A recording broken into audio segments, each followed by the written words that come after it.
CB's dropping the chocolate edition tomorrow. I've been listening to it all day, so I thought I'd give you a quick preview slash review reaction to what I think of the tracks. Basically, it's leaps and bounds ahead of the standard edition of Brown. Now bear in mind that I'm keeping my mind on just these 10 tracks alone as a standalone project. And to me, it shows exponential leaps in the sound, the content, lyrics, virtually every single metric. He's pushing against the limits that he accepted previously, and it shows. Now, I'd be willing to bet that he took all of those hateration-filled reviews online that said Brown was a 2 out of 10 to heart. Some of these tracks are brand new. A couple of them old, they were like kicking around before the leak. But this, generally, yeah, man, it's a dope project. It's really, really good, just going off the strength of these 10 tracks. Now, I feel that it's much more cohesive. And if you took the best of both and trimmed them together, I mean, for those of you who checked out the 13-track version of Brown that I made that was rearranged on the Spotify link, if I was to take both of them albums and put them together, you'd probably have something special. But the thing is, the production on these 10 tracks is much more coherent. It sounds like a standalone project to me, and I'd give it overall, I'd say 9 out of 10. Really good. And I think that what's coming next is going to be that stone cold, undeniable classic that we know Chris is capable of. Let's take a look at the tracks, and I've chose them in the order that I think they bang. Starting off with Nothing to Talk About. This is the standout track. Absolutely amazing. It's a 10 out of 10 joint.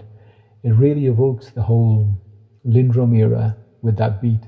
I could listen to a whole album of this with its whole When Doves Cry style production, as it really, really suits Chris's voice.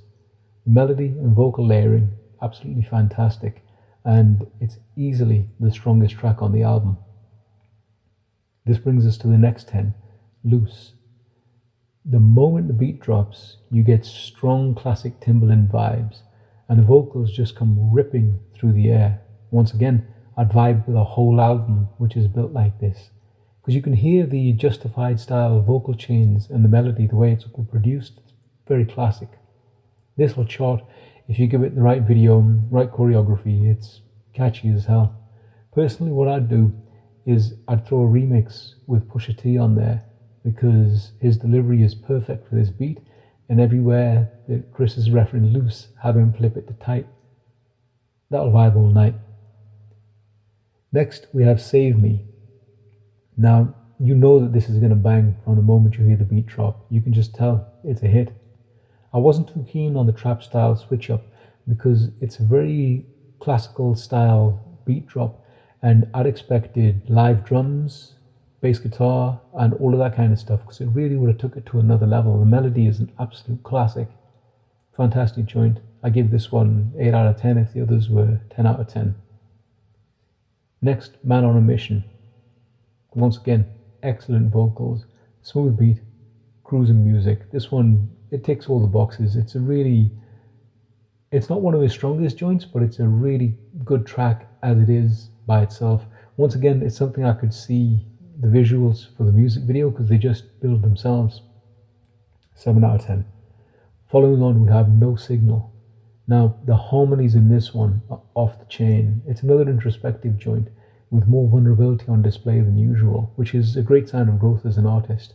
I've got to say, I enjoyed this project much more when it's viewed as a standalone. I'd give this one 8 out of 10. GP. Now, here, it really sounds like he's evolved his sound beyond what the original Brown album was. Ironic, because most of these tracks had already been recorded in April based on the leaks that were flying around. So obviously he could have selected them then, but why choose them for the bonus? Why not just come out the gate strong? No half stepping. It's a refreshing change of pace though. I give this track a 7 out of 10. Pretty good. Next, Forever.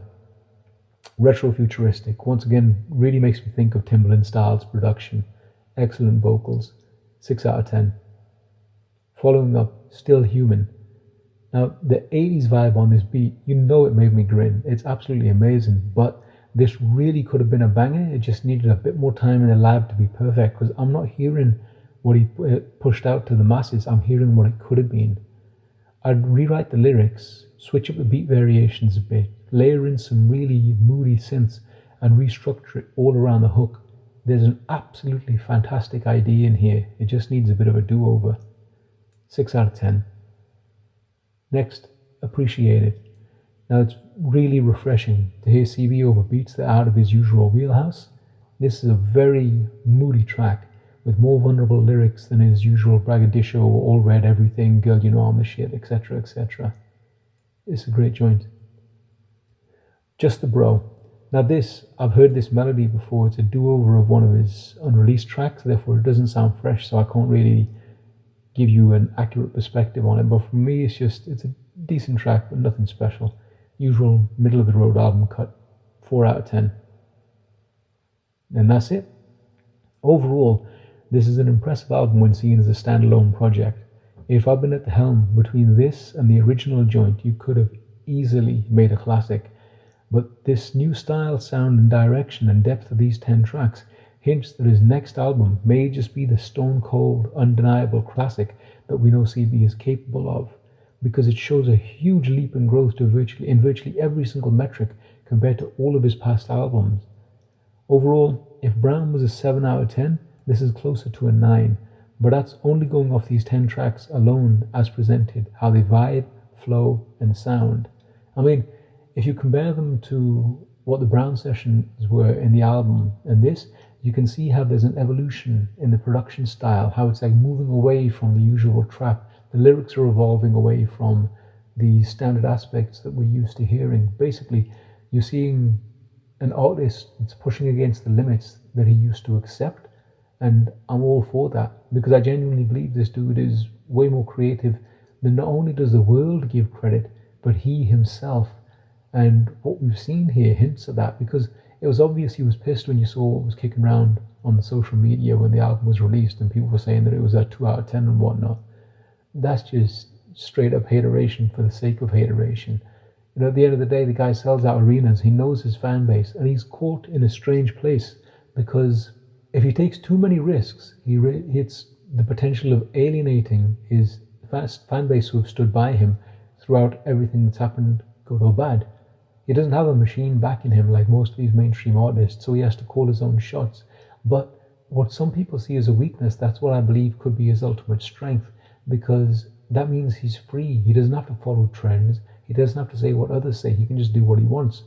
The issue is, with him doing what he wants for the past few albums, we've heard repetition, but it's very obvious that you can tell he read the reviews, heard what was said, and then cooked this up, because some of these tracks are brand new.